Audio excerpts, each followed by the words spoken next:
I saw a horse that was covered in barbed wire, unable to move at all. It was exhausted from trying to break free, but it was impossible. This didn't look like an accident. It looked like something done on purpose, something malicious. But this wasn't the time to think about what had happened. I had to act, to save him. He couldn't be left here on this hill, a place where there's almost no traffic, no one to see him. What we discovered later will shock you, just as it's something that I know will never leave my mind for as long as I live. Please hit that subscribe button and comment "I love animals" down below, so we can raise awareness that animals shouldn't be abused, but loved and cared for. And please, let us know where you're watching from. The sun was a relentless, white-hot eye in the vast, cloudless expanse of the California sky. It beat down on the golden brown hills of my farm with an unforgiving intensity, baking the earth until it fractured into a mosaic of thirsty cracks. It was the kind of oppressive, dry heat that makes the very air shimmer above the ground, the kind that leaches the energy from your bones and makes you want to find a dark, cool room with a fan and not emerge until the long shadows of dusk brought some measure of relief. But the silence inside my old two-story farmhouse had become a weight of its own lately. At 35, I found myself the sole custodian of 100 acres of land that had been in my family for 3 generations. It was a legacy of sweat, hard work, and a quiet, stoic dignity. But it was also a legacy of profound solitude. My grandfather had passed 5 years ago, my father had chosen a life in the city long before that, and I was all that was left. The days were long, filled with the familiar, grounding rhythm of chores, mending fences, checking irrigation lines, tending to the small herd of cattle that was my livelihood.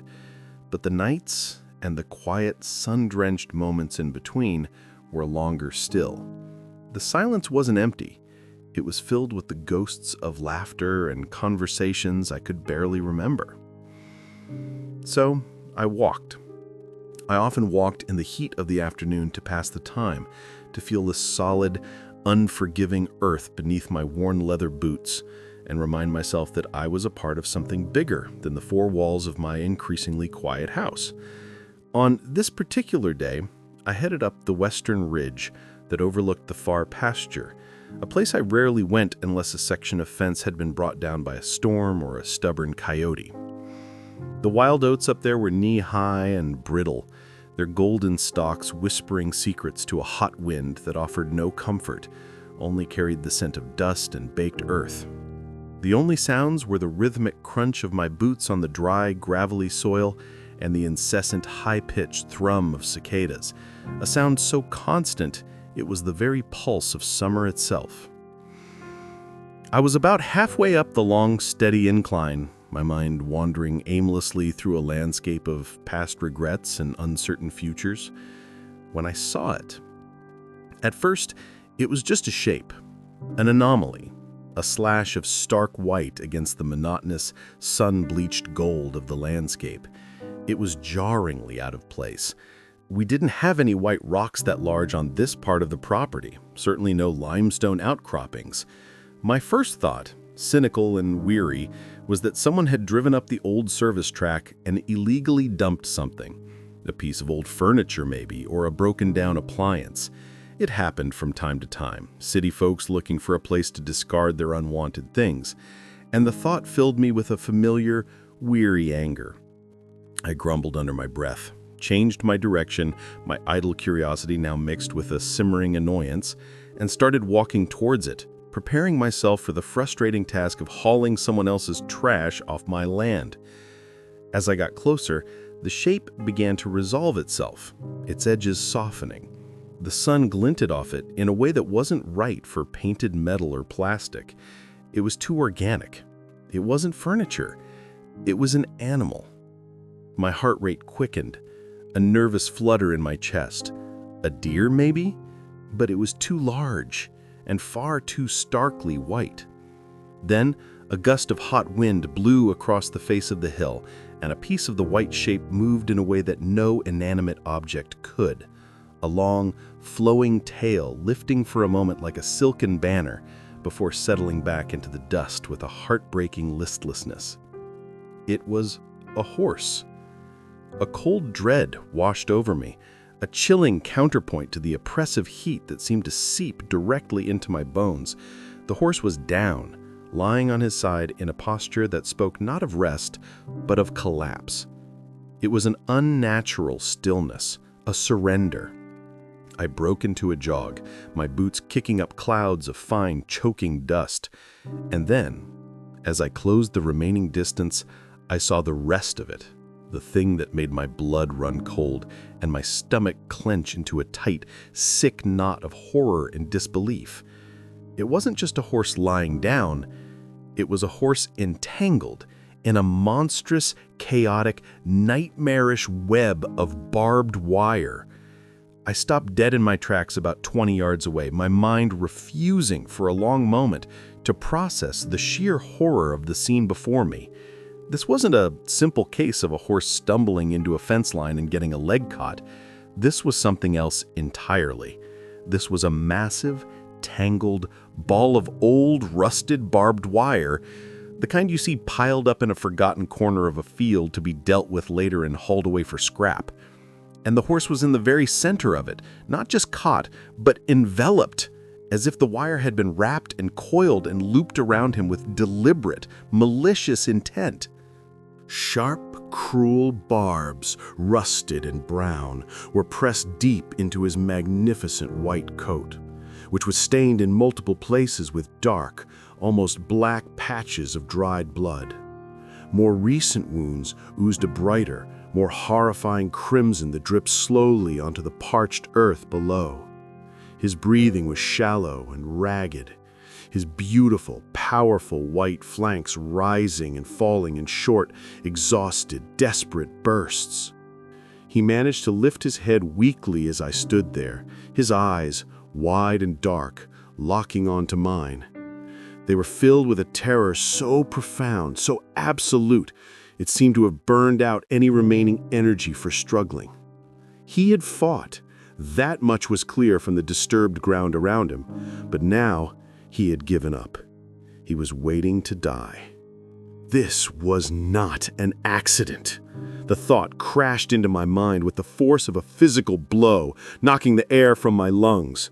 No horse, no matter how panicked or unlucky, could get itself into a mess like this. This was an act of calculated, depraved cruelty. This was evil, pure and simple. Someone had done this. Someone had led this magnificent creature up here to this isolated, sun-scoured ridge and deliberately, methodically entangled him in this metal nest of thorns. They had left him here to die, a slow, agonizing, torturous death from his injuries, from dehydration, from heat stroke. The rage that surged through me was so potent it was almost blinding, a white-hot fire in my chest. I wanted to scream. I wanted to find the person responsible, but the rage was quickly followed and tempered by a wave of desperate, frantic urgency. I couldn't stand here being angry. Anger wouldn't help him. Every second this horse lay trapped in that searing sun, he was a second closer to a death he didn't deserve. I forced a deep breath into my tight lungs and began to approach slowly, my hands held out in a gesture of peace, my voice low and calm, belying the storm raging inside me. Easy there, boy. Easy now. It's okay. I'm here to help you. He watched my every move with those terrified, soul-deep eyes, a low guttural groan rumbling in his chest. He was a beautiful animal, a pure white stallion, powerfully built with the noble lines of a thoroughbred, but now rendered completely, pathetically helpless. As I got closer, I could truly see the extent of the damage, and it was far worse than I had initially thought. The wire was wrapped around his legs, his powerful torso, his elegant neck. Some of the sharp barbs had torn deep, gaping gashes in his flesh, One particularly nasty coil was wrapped tightly around his back left hock, and the entire joint was swollen to twice its normal size and caked in blood and dirt. My first, foolish instinct was to start unwrapping it, to free him with my bare hands. I knelt beside him in the dust, my heart aching with a physical pain at his quiet, dignified suffering. "It's okay," I whispered again, reaching out a tentative, trembling hand to stroke the part of his neck I could reach, a small patch of skin clear of the deadly wire. His skin twitched violently under my touch, a tremor of pain and fear, but he didn't pull away. He didn't have the strength. I tried to find a starting point, a loose end in the chaotic, three-dimensional tangle, but it was hopeless. Every single wire was connected to another, a Gordian knot of rust and agony. Pulling on one strand only seemed to tighten another somewhere else, causing the horse to flinch and groan in a fresh wave of pain. The barbs were like 1,000 tiny fish hooks. Once they were embedded in his flesh, they didn't want to come out. I realized with a sickening jolt of horror that I could easily make things exponentially worse. I could sever an artery, puncture a lung, or cause him to panic and thrash, injuring himself further, perhaps fatally. I was not equipped for this. I was a farmer, not a vet, not a rescue specialist. My good intentions could be a death sentence. I stood up, backing away slowly, my mind racing, desperately trying to formulate a coherent plan. I needed tools. I needed water, desperately. And above all, I needed help. I looked back down the long, steep hill towards my farm, a collection of distant, familiar shapes shimmering in the heat. It was a 15-minute walk at a normal, leisurely pace.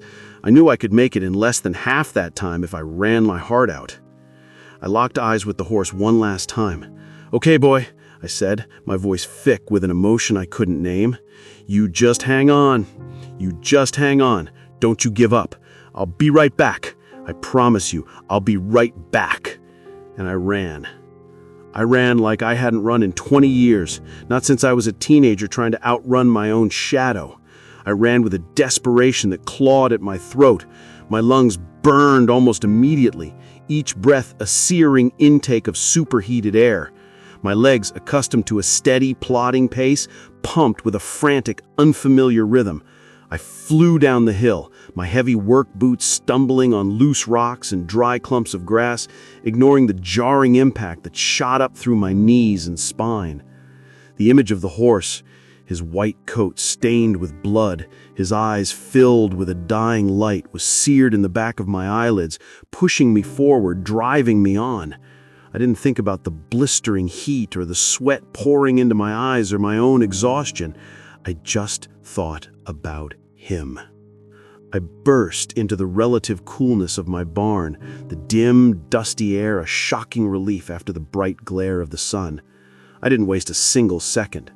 I ripped the heavy-duty bolt cutters from the nail where they hung on the wall, their long steel jaws looking woefully inadequate for the monumental task ahead.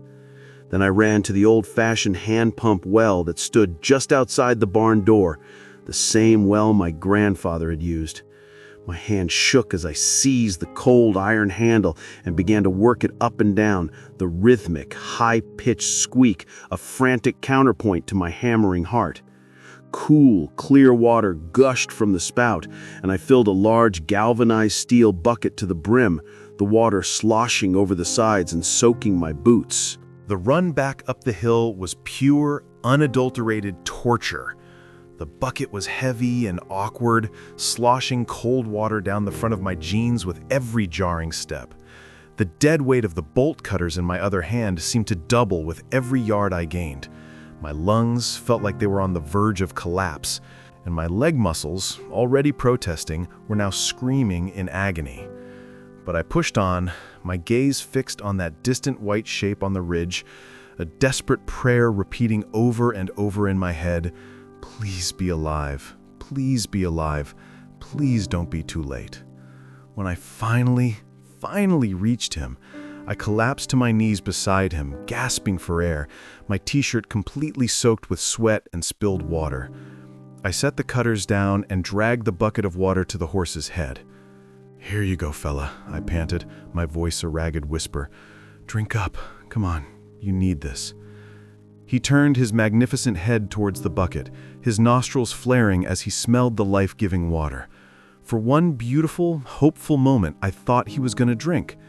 His soft muzzle hovered just over the surface, but then a deep, full-body tremor passed through him, and he laid his head back down in the dust with a shuddering, defeated sigh. He was too stressed, too traumatized, or simply in too much pain to even consider the act of drinking. My heart, which had been soaring with hope, sank like a stone. Okay, plan B, the cutters. I picked them up, the metal handles now hot enough to burn from the sun, and knelt beside him again, positioning myself carefully. "I'm gonna get you out of this, I promise," I murmured, more to reassure myself than to him. I found what looked like a main, thick strand of wire that was wrapped tightly around his body, and positioned the powerful jaws of the cutters around it. I squeezed the handles with all the strength I possessed. The old, rusted wire was tough, but with a loud, satisfying snap, it broke. But my small, fleeting victory was immediately overshadowed by the disastrous consequence. The tension in the coiled wire released in an instant, and the newly freed end sprang back with vicious speed. A fresh, sharp barb scraped across the horse's shoulder, opening a new, bleeding wound. The horse cried out, a high-pitched, terrifying sound of pure, unadulterated pain, and tried to scramble to his feet, a desperate, instinctive movement that sent tremors of agony through his trapped body as dozens of other barbs dug deeper into his flesh. "Whoa, easy, easy, boy," I pleaded, dropping the cutters as if they were red hot. I had hurt him. My clumsy attempt to help had only caused more pain, more suffering. A wave of crushing, absolute helplessness washed over me. This was impossible. The wire was a complex, three-dimensional trap, a deadly puzzle where every wrong move had a painful, bloody price. I couldn't do this alone. I was out of my depth. I needed a professional, someone who knew how to handle a situation this delicate, this dangerous. And this horse needed more than just freedom. He needed medicine. He needed a vet, and he needed one now. The cuts were deep, and in this blistering heat, infection would set in with terrifying speed. I scrambled back, pulling out my cell phone from my pocket, my fingers fumbling with the screen, slick with sweat. My first call was to 911. My voice was clipped, urgent, and shaking when the dispatcher answered, and I struggled to keep the raw rage and rising panic out of my tone. I explained the situation, the location, the animal. "It's not an accident," I stressed, my voice cracking. "Listen to me. Someone did this. This was deliberate. This is animal cruelty of the worst kind." She was calm, professional, and assured me that she was dispatching local sheriff's deputies and, crucially, contacting the county's large animal control unit, which had experience with livestock rescues. With the call made, all I could do was wait. The minutes stretched into an eternity under the blazing, indifferent sun. I couldn't just stand there and watch him suffer in silence. I dipped my hand in the bucket of now warm water and gently bathed his face, wiping the dust from around his large, dark eyes. I kept talking to him, a constant, low, rambling monologue. I told him about my farm, about my grandfather who loved horses and used to tell me stories of his old plow horse, Daisy. I told him about the cool, shady barn where he could rest with fresh hay and clean water. I don't know if he understood a single word, but the steady, calm sound of a human voice seemed to soothe him. His ragged breathing became a little less frantic, his body a little less tense.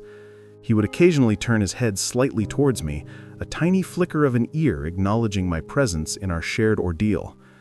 I stroked his powerful neck, feeling the life force still thrumming beneath his skin, so incredibly strong and yet so terrifyingly fragile.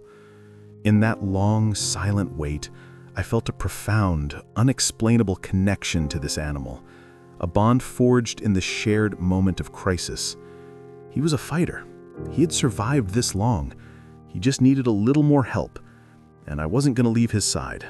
I would see this through. Finally, after what felt like a lifetime, I heard the distant rising and falling wail of sirens. The sound grew steadily louder, a strange, alien noise in the profound peace of my hills. A few minutes later, 2 sheriff's department cruisers came bouncing and swaying up the rough track that led to the pasture. 2 deputies got out, their expressions immediately turning grim as they took in the horrific scene. I gave them my statement again, my voice tight with a barely suppressed fury as I explained what I'd found and my failed attempts to help. They surveyed the area, looking for tire tracks or any other evidence, but the dry, hard-baked ground offered few clues. They were professional and courteous, but I could see the same disgusted anger mirrored in their eyes that I felt churning in my own gut. A few minutes behind them, a larger, more specialized truck arrived. It was the Animal Control Unit, a heavy-duty vehicle designed specifically for large animal rescue. A woman in a tan uniform, her name tag reading Davies, stepped out of the driver's side. She was calm, confident, and moved with a sense of purpose. Her eyes immediately took in the entire situation with a professional's practiced, all-encompassing gaze. "Thank you for calling this in and for staying with him," she said to me, her voice kind but all business. "You did the absolute right thing by not trying to cut him out yourself. This is a tangled mess." She and her partner, a younger man, got to work with an efficiency that was nothing short of awe-inspiring. They had a whole array of specialized equipment: hydraulic cutters, long-handled snippers, thick leather shields to protect the horse from springing wires, and a comprehensive veterinary kit. While her partner prepared a mild sedative to calm the horse and prevent him from panicking, Officer Davies knelt down beside him, speaking to him in the same low, soothing tones I had used. She ran her gloved hands lightly over the chaotic web of wire, not touching the horse, but planning her attack, figuring out the puzzle. After the sedative was administered, the horse's eyes grew heavy, his head drooped, and his body relaxed, finally succumbing to the exhaustion he had been fighting for so long. Then Officer Davies began the painstaking, nerve-wracking process of cutting him free. It was like watching a bomb disposal expert at work. Each cut was deliberate, calculated. She would snip a wire with a sharp crack, and her partner would carefully, slowly pull the loose, barbed strand away from the horse's body. It took almost an entire hour of meticulous, patient, dangerous work. I stood back with the deputies watching, a silent, useless observer, feeling a massive sense of relief wash over me as, piece by piece, the metal cage was dismantled and tossed aside. When the last strand of wire was finally pulled away from his battered body, a collective sigh of relief seemed to pass through all of us. The horse was free. But he was also weak, dehydrated, and in shock, his beautiful white coat a horrifying roadmap of his ordeal, crisscrossed with dozens of cuts, punctures, and abrasions. Officer Davies and her partner immediately began administering professional first aid. They cleaned his wounds with antiseptic solutions, applied antibacterial ointments to the deepest gashes, and gave him an injection of powerful antibiotics and pain medication. Then they carefully and expertly wrapped his legs and torso in clean, white bandages. With the immediate medical needs addressed, the next challenge was getting him on his feet. They coaxed him gently, using straps for support. With a few groaning, stumbling, heart-stopping attempts, he finally managed to struggle to a standing position. He was shaky, favoring his badly injured back leg, but he was standing. He looked like a ghost of his former self, a battered warrior returning from a brutal, unwinnable battle. They slowly led him toward the transport vehicle, a large, spacious, and clean trailer. Before he stepped inside, he stopped, turned his head, and looked directly at me. Our eyes met for a long, profound moment. I don't know what an animal thinks or feels in a situation like that, but in his gaze, I saw not just pain and fear, but something else, something deeper, recognition, and maybe, just maybe, gratitude.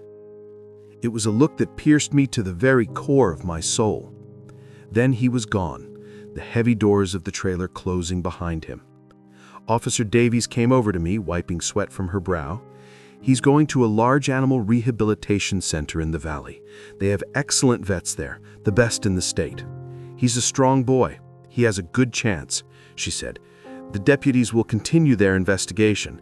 They don't have much to go on, but from what you've described, this was a targeted, malicious act. They mentioned some ongoing nasty disputes between a couple of rival equestrian owners in the next county. It's possible he's a pawn in something ugly. She thanked me again, profusely this time, for my help and my compassion. And then they all drove away, their vehicles disappearing down the track, leaving me alone on the silent hill with a tangled, rusted pile of barbed wire and a dark, bloody stain in the dirt. The silence that returned now was different. It wasn't the peaceful silence of my solitary life. It was heavy, haunted, filled with the ghost of what had happened there. In the days that followed, I couldn't get the horse out of my mind. The farm felt the same, the chores were the same, but I was different. I'd be mending a fence or driving my tractor through the fields, and the image of his terrified, trusting eyes would flash in my head. I felt a strange, persistent sense of responsibility for him, a connection that hadn't ended when the trailer drove away. After a few days of restless anxiety and sleepless nights, I looked up the number for the rehabilitation center Officer Davies had mentioned. With my heart pounding, I dialed. I explained who I was to a kind woman on the phone, and she immediately knew which horse I was talking about. He was stable, she said. They had named him Spirit. The vets had stitched up his worst wounds, and he was on a strong course of antibiotics to fight off infection. He was, as she put it, understandably traumatized and deeply wary of humans, but he was eating, and that is a very good sign. She said I was welcome to visit if I wanted to. I drove out there the very next day. The center was a beautiful, peaceful place, a haven of green pastures and clean, airy barns that smelled of fresh hay and cedar shavings. They led me to Spirit's stall. He was standing quietly in the corner, his body covered in white bandages that almost blended with his coat. He looked better, cleaner, but still so incredibly weary. When he saw me, his ears pricked forward in attention. I stood at the stall door and just talked to him, my voice low and soft. He watched me for a long time, then walked over slowly, cautiously. He extended his nose through the bars, sniffing my outstretched hand for a long moment before gently, softly, nudging it with his muzzle. My heart swelled so much I thought it would burst. He remembered me. I started visiting him every other day. It was a long drive, but I didn't care. I had never owned a horse in my life, knew next to nothing about them, but I found myself completely captivated. I bought books on horse care and equine psychology. I watched hours of videos online about how to build trust with a traumatized animal. I spent my time at the center just being with him, sometimes talking, sometimes just standing in silence, letting him get used to my presence. Slowly, painstakingly, he began to trust me. The deep-seated fear in his eyes was gradually replaced by a look of gentle curiosity, and then, finally, by what I could only describe as recognition and genuine affection. During one of my visits, the head of the center, a woman named Maria, told me more about Spirit's case. The police investigation had confirmed that he was owned by a wealthy equestrian who was embroiled in a bitter, years-long rivalry with another stable owner. They had been sabotaging each other for years in the competitive horse show circuit. The police couldn't prove which one of them or which of their employees had done this to Spirit, but as a result of the high-profile investigation and a history of past offenses, both owners were being charged with multiple counts of animal cruelty and neglect. They had lost their licenses and their rights to own animals ever again.